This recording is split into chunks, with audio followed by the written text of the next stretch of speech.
Hello বন্ধুরা, দেখো এতগুলো আম এসেছে। এটা আমাদের বাগানের আম। কত আম হয়েছে বাগানে দেখুন। এটাকে সব আমি বার করে এবারে রাখবো। এটার মধ্যে আমি রাখছি। এখন ভালোভাবে পাকে না, দেখো একটু একটু কাঁচা আছে। সব এটাকে বার করে দেবো।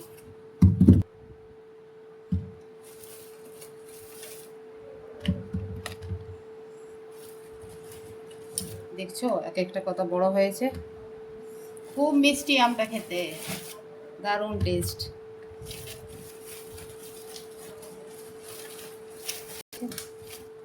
আরও এটা অনেকজনকে দেওয়া হয়েছে। আর এটা ঘরের মধ্যে এক বড়া ঘরের মধ্যে এনেছে, বাকি সবাইকে দিয়ে দিল। আরও গাছে আছে, পুরো শেষ হয় না, পাকার জন্য রেখে দিয়েছে গাছটাতে। দেখো কত বড় বড় আম। ঠিক আছে বন্ধুরা, রাখছি তাহলে।